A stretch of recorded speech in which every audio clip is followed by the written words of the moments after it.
All right, celebration's over, baby. We got a big game, Indiana versus Miami for the National Football Championship. That is unbelievable to say. I think for both squads, quite frankly. You got Miami, haven't been back in like 23 years, something like that. IU, obviously never been there. This game's so interesting because there's just two different team personalities competing. I'm going to talk about that in today's video. I'm going to talk about what I like, what I don't like of each team. I'm going to talk about how Miami wins, and then I'm going to talk about how IU wins. Now, I just got back from Atlanta. It was absolutely electric. I got to meet some of the people that watch the channel. Shout out you guys. Shout out Gage, who actually took a picture with me. That was unbelievable. Great meeting you, brother. I also got an email from Mark saying that he's enjoying his hat. Hell yeah, Mark. I'm so glad you're enjoying your hat. So yeah, I just appreciate all the support. I know you guys can watch all these other channels, so to spend a couple minutes with me, it just means the world to me, literally. Personalities. Well, you cannot have different personalities. In my opinion, I got a couple key words for each team. I see Miami as being athletic, emotional, and powerful.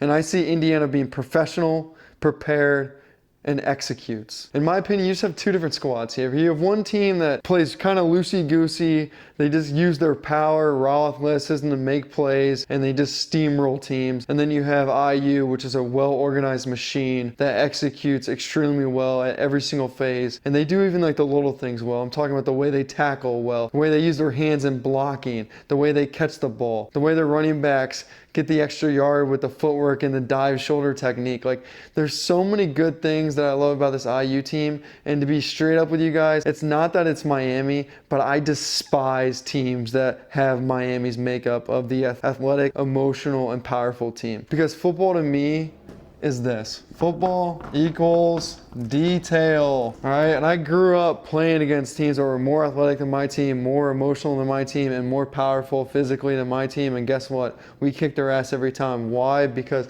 football and sports is about detail. We're playing a sport. We're not just running a straight line. There's techniques, there's schemes, and they're so important. I know Miami fans can come at me hard for saying this, but let's be real, dude. I'm an IU fan. This is a national championship. I'm ready to roll and attack Miami and figure out how to beat Miami. Like, that's my goal. I'm usually unbiased. I'm not going to be unbiased this week. I'm straight up telling you guys how Miami can win. Yes, I will say that in this video, but I'm going to mainly be focused on how IU is going to beat Miami because I want a damn national championship, baby. That's what I want. But that being said, I think a lot of Miami fans are rather educated in football and they comment very well. So we'll see what happens with Miami versus IU fans in the social media world. But I know Miami fans are really hot to try on their team, which they should be because, yes, they're extremely powerful. They are without a doubt a solid fit team.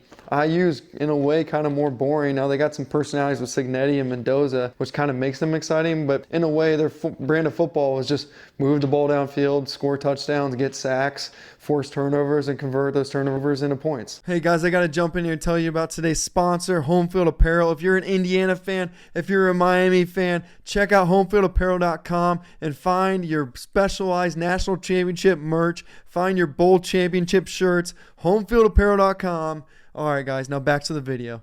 And to further explain my point, like the reason I don't like Miami, it's just like emotionally stupid. Against Ole Miss, 10 penalties. Are you kidding me? In a semifinal game, 10 penalties. One of them was targeting. You know, give you that one. You're trying to make a play, but still, you got to keep the head up. That's technique. And then late hit in the second half by a Miami defender. Like, what are you doing? Like, how are you going to win football games with late hits? You throw a late hit when I'm coaching, your ass is on the bench 100% of the time. Like, that would never fly in the culture of detail of being successful. IU doesn't do that, guys.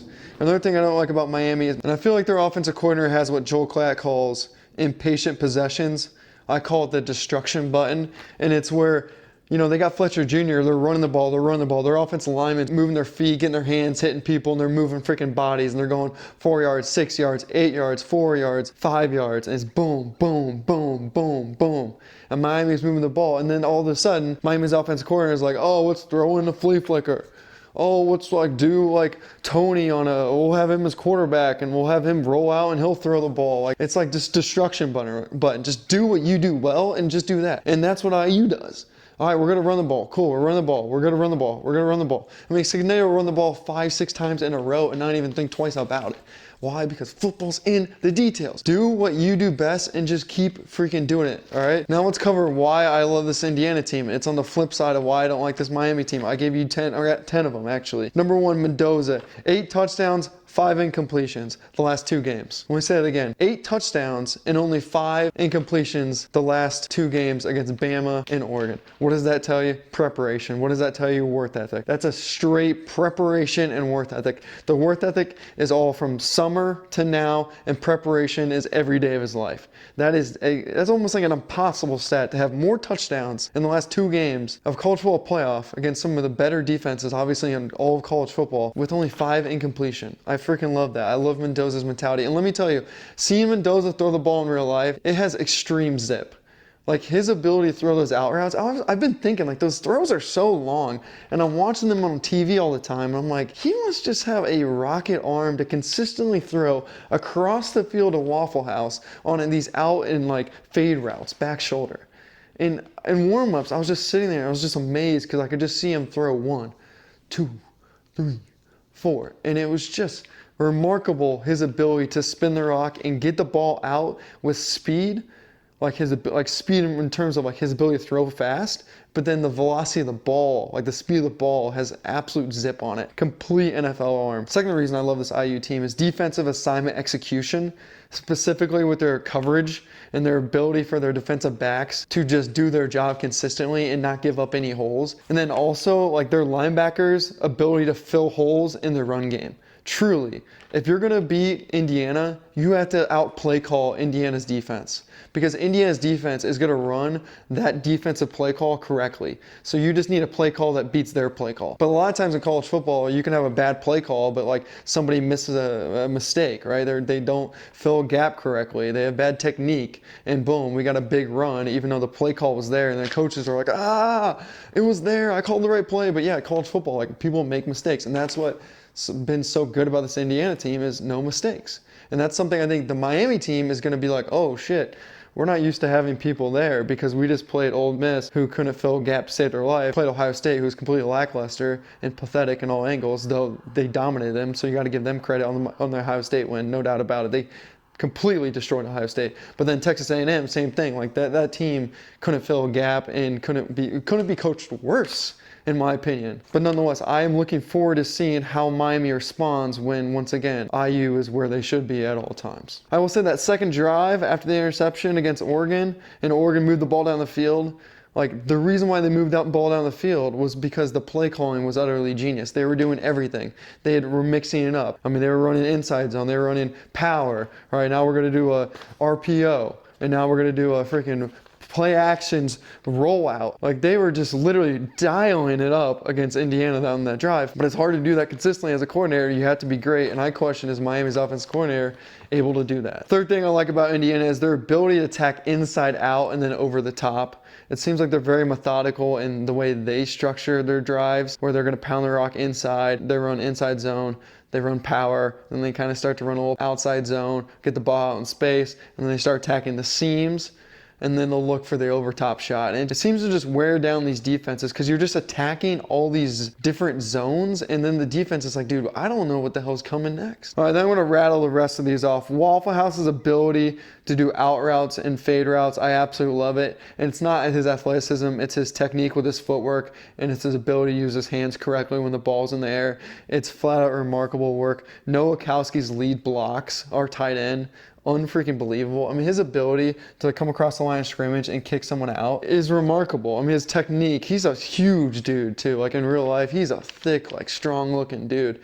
And he played such a good game yesterday. In terms of offense performance, I don't think there's anybody who played better than Noah Kowski. That's how good he was on these pulling blocks. He was in the catch game. So I love Noah Kowski's ability to lead block and be in that power run game. Hemby and Black are running backs extra yards style. All right, so what happens is these guys get to contact, I mean, they get to like the linebacker level, and these guys are coming at them, right? And their ability to just put their head down and get like an extra yard with like forward momentum, like leaving their feet kind of in a downward motion, it's crucial because it's the difference between 3rd and 6 and 3rd and 4. And consistently, our running backs are getting that extra yard, extra 2 yards, and it's absolutely beautiful. Cignetti's interviews, I know that's kind of a funny thing, but I absolutely love him. Pond's man-to-man defense, I think we saw that. In the Oregon game, I said the best player for IU's defense is Pons, and he had the biggest play, that first play, pick 6, unbelievable. Just his ability just to take a whole side of the field in like a cover 3 look where he's pretty much got the space up here, but he's also going to defend the space down here. It's just flat out awesome, remarkable, and beautiful to see. And the number 10 reason I like Indiana is their defensive linemen's speed of pursuit. Once they get through the offensive line, their speed to the quarterback, I mean, those windows shut in like half a freaking second. It's absolutely beautiful, and to see that once again in real life yesterday was remarkable. Now let's jump into what Miami has to do to win. Number 1, they have to play clean. You can't have turnovers against Indiana. You can't have dumb penalties against Indiana. Indiana's shown a big track record of capitalizing on penalties and definitely capitalizing on turnovers. So Miami can't be this like run around crazy team. They need to be form fit and prepared to play an extremely well organized professional team. If they can do that, then they can beat Indiana. Second thing is play calling. I already went over this, but they just need to make sure their offensive coordinator is calling the best play at the right time consistently against Indiana. If they do that, they can win. Next, they got to run the ball with Fletcher Jr. Fletcher Jr., Miami's running back, he's no joke. He's strong as heck. He's hard to bring down. He hits the hole hard. He can break runs like nobody's business. I mean, you can make an argument he's their best player on offense. I know a lot of people are going to say Tony, but I mean, Fletcher Jr., he's like the whole backbone of that offense, consistently getting yards. They got to run him against IU, and even if IU stuffs them, I think you still got to keep running. I don't even think you give up on the run. I mean, it's Miami's DNA. Run the damn ball, stay with the run, keep it freaking going, and see what you can do against Indiana's defense. And lastly, you got to get to Mendoza. All right, realistically, we haven't seen a great performance of any defense consistently getting to Mendoza like in the last couple games. So if Miami can get to Mendoza, which they should be, because they got Messidor and they got Bain Jr. So like they should be able to somehow get to him, right? They got to continually compete at the line of scrimmage to get to Mendoza. If they can do that, then guess what? They can beat Indiana. Now let's jump into what Indiana needs to do to win this game. Just play their style of football, for God's sakes. But there's a couple things to know. Carson Beck, I haven't been that highly of Carson Beck, but let's be real. He's kind of proved me wrong. He's made some big time leadership throws. He's made some big time leadership moments, scrambling, getting first downs. I think the number 1 stat I look at when I look at Carson Beck is on third down, 11 for 19 against Ole Miss. And those are some big third down conversions. Those aren't like third down and 2 in the first half. I'm talking like third down and 8, scramble, first down. Third down and 9, throwing the ball, game on the line, first down. Like Carson Beck has shown a serious sign of stepping up in big moments, and I do want to give him flowers for that. And I expect him to do the same in this game. I expect him to make some throws. You know, against Ohio State, he's 7 for 14 on third down. Of course, they kind of had that game handled. So the Ole Miss game is the game that really impressed me. So IU's gotta get to him. IU's gotta not allow him to sit in the pocket and dice up. I mean, when you look at the kid's track record, playing at Georgia, now at Miami, he's seen all the reps. He's kind of like Mendoza, right? 2 veteran quarterbacks, they've seen the defenses. What it comes down to, again, is the defensive line putting pressure on the quarterback, defensive backs stepping up, deflecting balls, but somehow, some way, right? You can't let Carson Beck go 50% on third down. That's not a good thing. If you stop him there, IU wins. And the next huge key for Indiana, you gotta block Bain Jr. and Messidor. Now, side note, I heard Messidor is injured. Now, they don't just like send out injury reports. You have to like wait before the game. But that's something to keep track of. But nonetheless, even if he's 75%, the kid's freaking lethal. All right, Bain Jr. and Messidor, they debatably have the best defensive line in college football. You could probably say they do have the best defensive line of college football. These are 2 NFL guys. It's so important for IU to block. And let's talk about, well, how can IU block? All right, we got right tackle Benson, who earned this role throughout the season. And then you got Carter Smith, the left tackle. This game will come down to these guys' ability to handle them one-on-one. Because if they can block them one-on-one and they don't need help, IU's going to win this freaking game. All right, but if they can't, now we're getting into using Nowakowski with a little chip block before it goes out or keeping him in.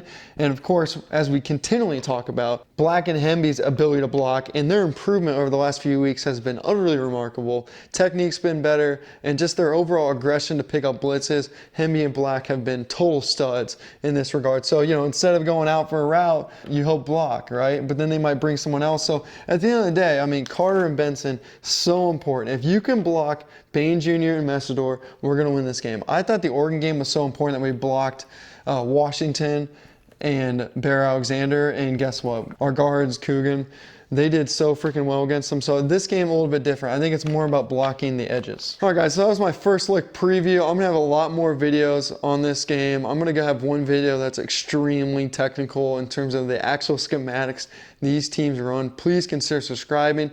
If you wanna throw me a tip because you like the content, I'll put a video on how to tip. I appreciate it literally immensely. What do I do with the money? Well, I gotta buy new markers. So that's the first thing I'm gonna do with the tip money is buy new dry erase markers because golly, these things are about to run out. But yeah, I appreciate everyone's viewership. Comment, let me know. How are you guys feeling about this game? One side note is it's total BS that the tickets cost $4,000. How are people supposed to go to this game when the tickets cost $4,000? I think somehow, some way, college football has got to look at that and maybe keep the tickets back or something to just make sure that real fans are going to this game. We don't want a national championship game where it feels like the Super Bowl, where like real fans don't necessarily go to the Super Bowl. It's like some corporation type event. We want college football feeling like college football with real college football fans at the national championship, because Miami fans have been waiting 20 plus years and we know Indiana's been waiting literally the whole time they've had football. All right, guys, please subscribe. We'll talk soon. Peace.